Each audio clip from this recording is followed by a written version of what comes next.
أعوذ بالله من الشيطان الرجيم. Bismillahirrahmanirrahim. Assalamualaikum warahmatullahi wabarakatuh. Alhamdulillah wassalatu wassalamu ala asrafil anbiya'i wal mursalin wa ala alihi wa sahbihi ajma'in, amma ba'd.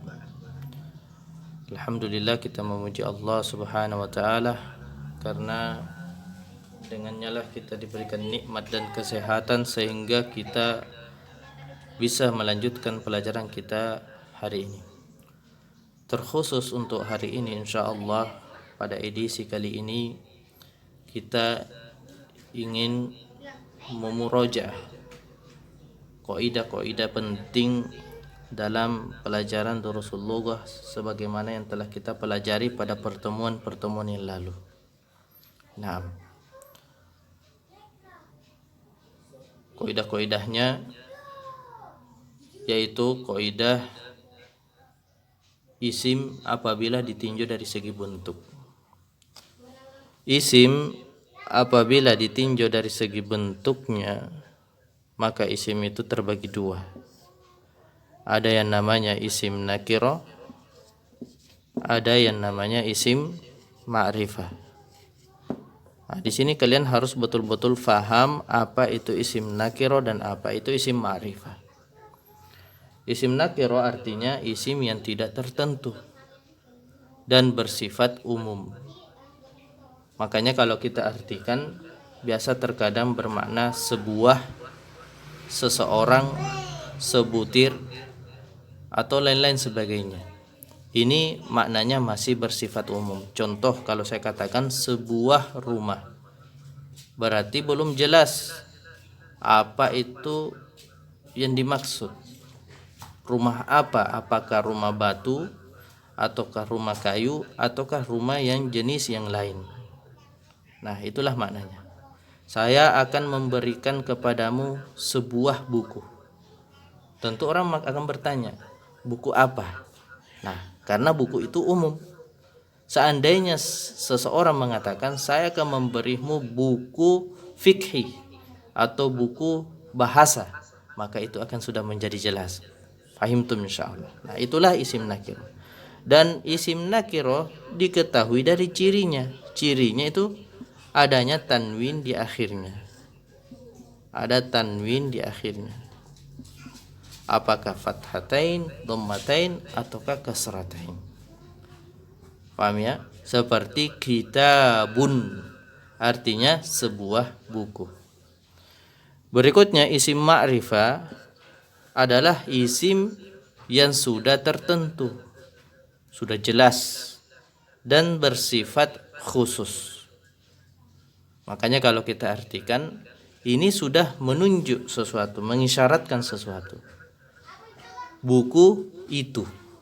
Nah, mana yang jelas kalau saya katakan sebuah buku ataukah buku itu? Tentu yang jelas adalah buku itu. Karena sudah menunjuk, sudah bersifat khusus. Nah, dan seterusnya. Nah, sekarang bagaimana jadinya kalau kita pertemukan antara isim ma'rifah dan nakirah? Nah, ini yang telah kita pelajari, bahwasanya apabila isim ma'rifah ditambah dengan isim nakirah, maka menghasilkanlah pola kalimat yang namanya mubtada dan khobar. Nah, apa itu mubtada? Mubtada adalah subjek atau pokok kalimat, sedangkan khobar itu predikat atau yang mengkhabarkan keadaan subjek. Itulah mubtada. Yang kedua, rumus yang kedua adalah apabila nakirah ketemu dengan ma'rifah. Ini dibalik. Tadi ma'rifah tambah nakirah, sekarang nakirah tambah ma'rifah. Maka menghasilkanlah pola kalimat yang namanya mudhafun wa mudhafun ilaih. Nah, Apa artinya mudhaf wa mudhafun ilaih? Mudhaf wa mudhafun ilaih artinya kata yang disandarkan dan kata yang disandari.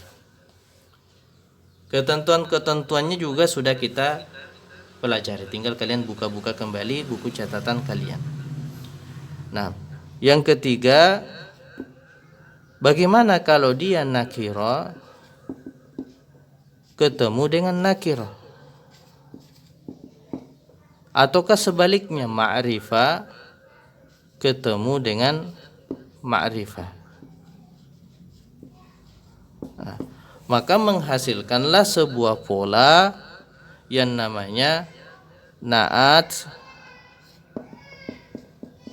wa man'ud.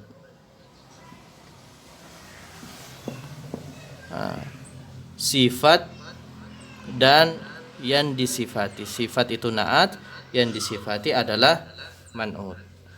Nah, adapun kaidah ini berlaku untuk sifat. Ya. Jadi tidak berlaku padanya isim alam. Nah, ini cuma berlaku pada isim maupun sifat. Nah, paham ya? Nah, sekarang kita penjelasannya ya, contohnya. Kita lihat satu persatu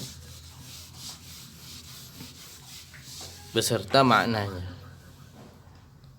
Nah, kita lihat yang pertama dulu. Kalimat yang pertama,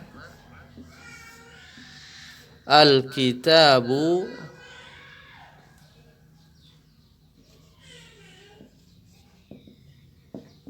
jadidun. Yang kedua, kitabu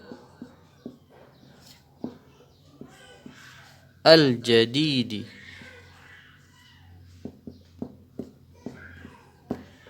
Dan yang ketiga, kitabun jadidun. Nah,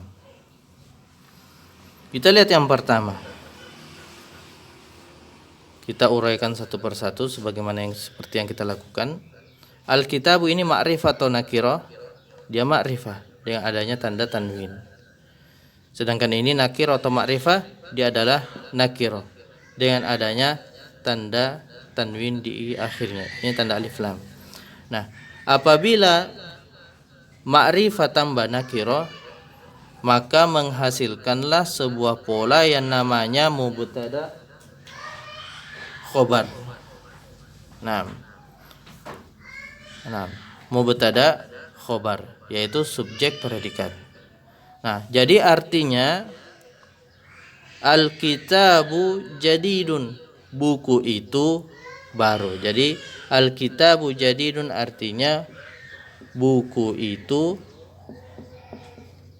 baru.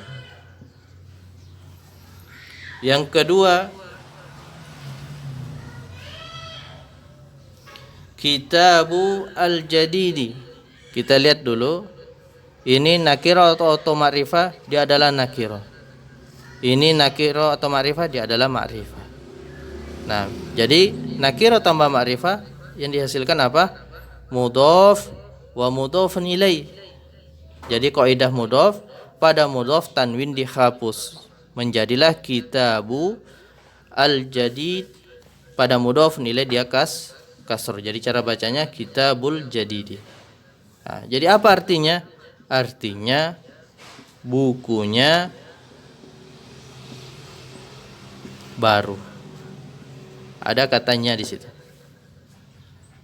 Nah, dia juga mengandung makna litamlik, kepemilikan. Yang ketiga, kitabun jadidun. Nah, sama-sama nakirah. Ini juga nakirah. Ataukah sebaliknya, kalau dia pakai alif lam, ini juga pakai alif lam. Nah, apabila nakirah tambah nakirah, berarti menghasilkan pola na'at wa man'ud. Jadi mana na'atnya? Na'atnya adalah jadid. Nah, na'at adalah jadid.